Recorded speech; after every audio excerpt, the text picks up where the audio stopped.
actions were just a little questionable. Man, that shit. Ashley, no. I'm just trying to saying. film. No, I'm That's done. all. I'm done. That.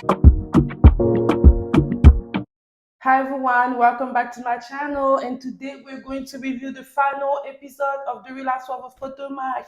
Let's get right into it right now. First scene, we have Miss Ashley with her first son, and they're having a mother-son date together.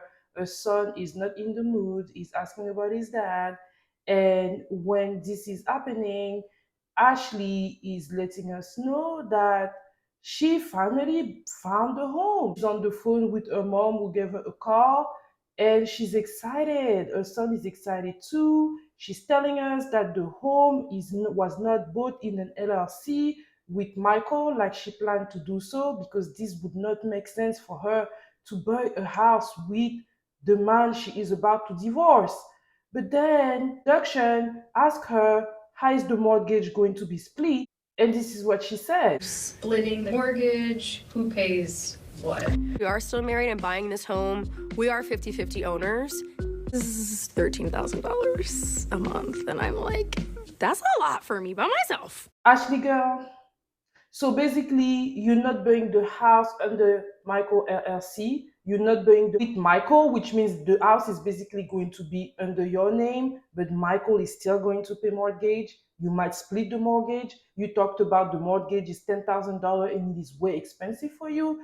Y'all, this is evidence that Ashley is not trying to separate from Michael. She's going to stay married, at least when it comes to money. She's not going to get a divorce. She doesn't want to get a divorce. She wants to maintain that lifestyle, right? Why would you get a house that you cannot afford on your own? That doesn't make no sense. And then I'm like, girl, those Real Housewives of Potomac checks cannot help you pay $10,000 mortgage. Like, how much do they pay y'all? Ashley girl, you may need to start looking for other incomes. You may start to think about diversifying your income, like we've seen Candiace trying to do. Girl, like, what? That make no sense. I'm like, yeah, Ashley has a lot of things to hide, and it's crazy knowing all the meddling that she's been doing in other people's business, and she's now trying to hide her own. Next, we have a bunch of new transition, and I'm like, yeah, this is a filler episode. Real Housewives of Potomac, they're like packing up stuff, you know, they don't know what to do no more. We see Giselle on a roof doing like manual tasks because she don't got a man. I mean, just really random scenes that they put all together. Next scene, we have Mia and Karen. Mia give a call to Karen to tell her what happened at the bachelorette party for Robyn, where Karen and Wendy were not invited. Mia goes ahead and tells her all the vile things that Charisse has been saying about Karen, and Karen asking Mia, did you defend me? And Mia said no. Yeah, Mia not only didn't defend you, but she was laughing at all the stuff that was said about you, Karen. So Karen, sensing that Mia has not been a real friend to her, I feel at this point made the decision that her and Mia are not gonna be in good terms for the next season. If Mia comes back, I feel like at this point Karen is strategizing. She's thinking, you know what, Mia, she's not the type of friend that I want to have on my side. Next season, if Mia comes back, she's not going to have an ally in Karen. That's my opinion. I hope Mia don't come back, but if she does this, I doubt that they're both going to be friends, but we'll see. Next scene, we see Miss Robyn with her parents. They come to visit her. It's their first time in the house, so they coming in, and her mom is opinionated, right? And they coming in, they sit down, they observe everything, and Robyn let them know that the wedding is going to happen soon. Since one's brother is about to go get married in Jamaica, they decided that they want to go ahead and marry the next day. And their parents are like, okay, so where we going? And she's like, no, no, no, y'all are not invited. And the mom is like, why? And of course, she's saying that she feels that if she invites her mom, then she's going to have to invite her siblings, then she's going to have to invite her uncle. And the mom says that is not the same. And yeah, this is not the same. That is your mom. That is your mom. Mom is not a friend. Your mom is not your sister. You know, it's different. Your parents are not the same. I think them that was the plan, and they're not happy about it, but they don't have a choice. Next scene, we have Mia and her husband going to the hospital because, you know, she wants to prove to us that she wasn't lying on episode 1 and 2. Yes, since it's the final episode, all the storyline needs to get to a level of clothes. That is why she's going to the hospital, and basically we see Mia with the doctor doing a lot of talking about all the stuff that she had to go through for the doctor to say that what you have going on might not be more than a rash. And yes, Mia, you were lying. I think that whenever Mia had the discussion, they told her a bunch of things, and they probably told her that there is a small possibility that she might have cancer. And Mia probably took that and ran with it. That's what I think happened. I think that she may have told that there's like a very minimal possibility that what she had might be a cancer scare, and she really ran with it, even though they told her that the chances are low. That's what my opinion is, and I stick to it. I think that Mia is a liar, and she keeps on proving herself that she is a liar. I don't know if you saw, I posted the last evidence that Mia posted on Instagram to prove that she was not a liar. I guess she wasn't sure if they were going to show her at the hospital. Obviously, she had something going on. But was it a scare of cancer? That's where I have my doubt.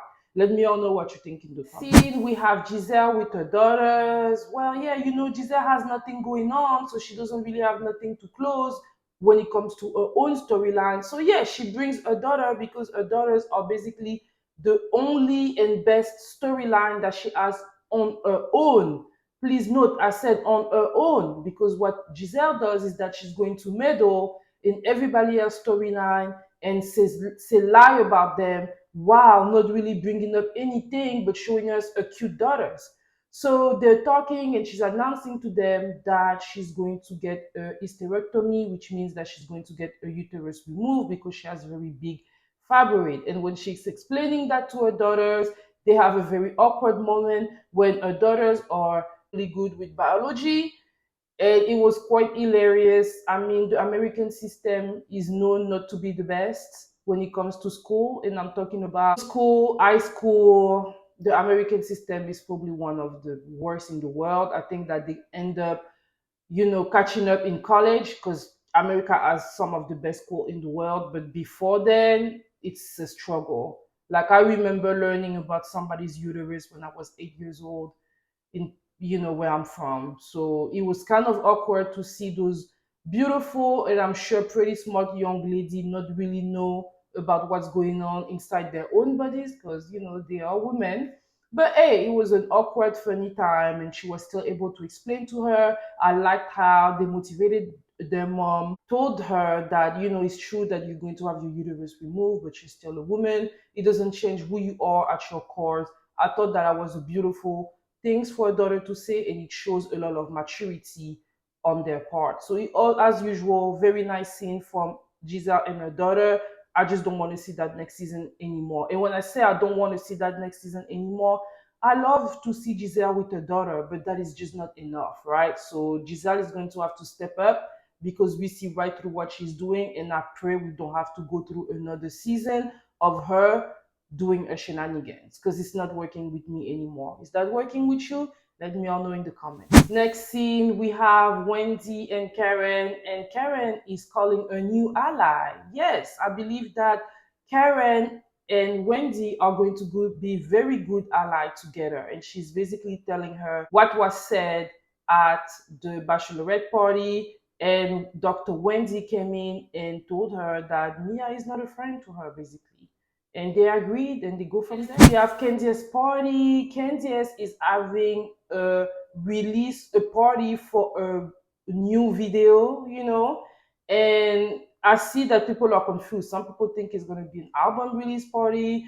People are confused, but hey, they're here to support her in her endeavor. And I must say, I'm very proud of Candiace. We definitely see an evolution between a video that she was doing where the budget was not as high, and now she's like with Trina, who is a huge artist, on a song, and the video is actually looking very cute. If it was an era where people were still watching music videos, that would be great, but really, who cares? But hey, I'm happy for Candice and her endeavor. One thing about Candice is that we've seen her doing a lot of things outside of Real Housewives of Potomac, right? She went back to school, she got a degree, she is singing, she's doing music videos, she's definitely doing the do. And I think that Ashley really seriously need to start copying her instead of dancing on the TikTok, because it's not going to be enough. And at least come on YouTube and dance, because YouTube pays better than TikTok. I'm just saying, Ashley, you need to take notes, girl. There we see a lot of people. We see the Jasmine Brand, who is a blogger that I really like. And then Candice is there and she's like, yeah, I'm not gonna announce me. So you see that they're not really prepared like that. At some point we see this manager asking a friend to come and announce her, while the friend was like kicking with Giselle. It was quite funny. So they announced Candiace come in, and she does a speech. She thanks God, she thanks her mom, she thanks her husband, she says her husband, she starts crying. You can see he's emotional too, he's coming by her. I love moments like that, especially her doing that when all her haters are there. Ashley is there, Giselle is there, they're hating, and she's showing them that she has something that they wish they did, which is an handsome husband that loves her.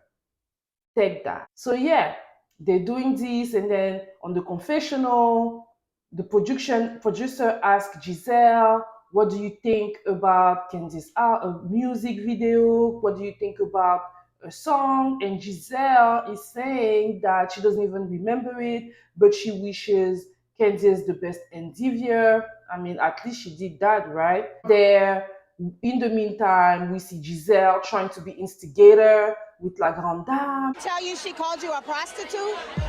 Mia did not say that Karen was a prostitute.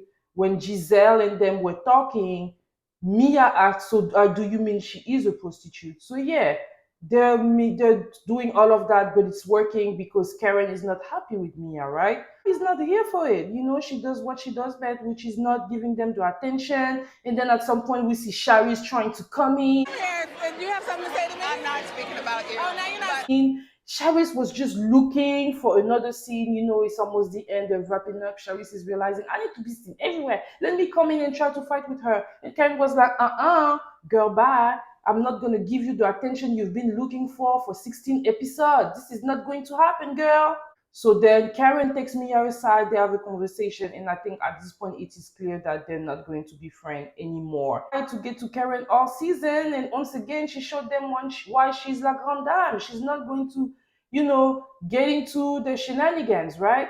And then during that time, we have Ashley trying to talk to Candiace, talking about, can I talk to Chris and everything?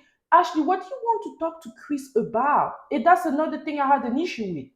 Giselle said that she wanted to talk to Chris, and Candiace said, hey, it's okay if you want to talk to him, but this is not the place where you can do it. Giselle was actually respectful, because if you saw, when Giselle first came into the party, the first person that she saw was Chris. She said hi, he said hi.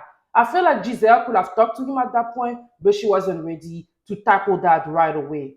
So now she asked Candice, and Candice said, hey, yeah, we can talk, but this is not the time. I felt like Giselle was a little bit more respectful. But then Ashley, Chris hasn't even really done anything to still bring back that narrative. And Candice tell her, don't go there, don't do that. You know what I mean? And she's still trying to push the fact that that Chris wanted a friend, even though I believe that by the time this video came out, it was proven that he wasn't looking at none of those girls. But Ashley is still trying to push that narrative, you know what I mean?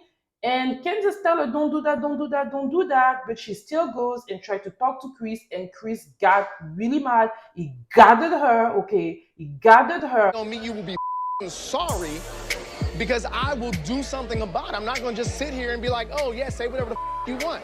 Because now I'm angry, and now you got me cussing at you. Gathered her, right? Still playing like she doesn't know why he's mad. Like, he just came out of nowhere to be mad. And she's like, oh, but we are adult and with that. And once again, you see that Ashley have that little smile. Nothing's even, what I say that was they're adults. With Ashley, the charmed life that, she likes to see people riled up. She likes to see people upset. And I think she still needs to be demoted. You're doing all this work, trying to bring all this drama, but you're doing it in such a bad taste that now we're just, tired of you and your shenanigans, Ashley. You need to chill, right? Since your husband hasn't been there, we haven't been caring about you as much. I'm not going to lie. Michael Darby is the Real Housewives of Potomac, really. doing that was of protest. This is none of your business. At this point, I would have even preferred Giselle to do that than you. You had no business doing this, Ashley. None. Then we see Chris leaving and Candiace following him, and she's explained to him, "You're not going to win this, just stay quiet." But you can see that he's really upset, and you can really see that this accusation really took a toll on him. And I'm not going to lie, it makes me even more angry because we all know those ladies were lying. We all know those ladies were plotting because they were trying to hide the situation with Robyn and Juan, and that makes me sad because y'all were willing to push on other people, throw people under the bus under a false narrative because you wanted to protect a real one. And that is hurtful. And you can see on that scene how affected Chris and Candice are. And I mean, I hope that there's going to be consequences to the action of those ladies. That's all I'm going to say about that. The end of production rolling in, telling us what is everybody else doing, what everybody is doing or whatever. And then we have footage of Robyn's wedding that did not end up getting married in Jamaica. She ended up getting married in Edgewater, like she said she would anyway. We're glad to see that her parents were there at the very minimal. And it was a beautiful ceremony. At the end of the day, that's the man that she chose to marry. We can see that the both of them are happy, emotional. Robyn looks beautiful. And yeah, I mean, this is what it is, right? And then at the very end, the Real Housewives of Potomac producer added that, we learned that one had been cheating on their marriage. And what else are you going to say? They made that decision to get married again. I am one of the 1% that been telling you those two were going to get married. They have something going on. It works for them to be married, right? Marriage is not only about love. Those two have been together for a very, very, very long time. They've been trying to try with other people. One especially has been trying to go with other people and it didn't work. Those two may have been made for each other. And that, whether you like it or not, him cheating is not something that I condone. But what am I going to say if that's something that she chose to forgive? Nothing to say about their marriage. My only thing is that don't go create fake narrative to attack Chris Bassett and Candiace because you want to add your own shit. That's all I have to say. That's what makes me the angriest when it comes to Robyn, and for her to even have the audacity to turn and have people pay $4 on her Patreon so that she can give them the dirty detail. That shows how crazy she is. I feel like the best thing she should have done was to remain quiet, right? The rumor passed, let it pass, be quiet or whatever. So now I don't know what's going to be the future of Robyn. Is Bravo production thirsty enough that they're going to be okay with Robyn coming back just because we want to see the other lady attacking her on her marriage? Honestly, I don't know. Personally, I would like to see a big change. I would like to see a shakeup in the cast. Review of the grand finale of The Real Housewives of Potomac. Of course, I will be there to review the reunion. I thought that this episode was lame. It was very lame. That was a filler episode and they just wanted to wrap things up. They did it so bad. I think that even though production did a good job when it comes to adding the theatrics, when it comes to showing footage of people lying and stuff like that, I think they did a good job. But when it comes to that final episode, honestly, they really worked with what they had, which was not much. And I would say that this final episode is not as good because the cast was playing too much in our face. They were lying too much. And, whenever you come in with fake storyline that never existed, it's going to be very hard to close something that never existed. And that's the reason why this finale was that bad. For those of you that are new and are discovering me here, hey, welcome. And I invite you to, and for those of you that have been here with me, supporting me, thank you all so much. And I will see you all next week for Reunion Part 1. Bye.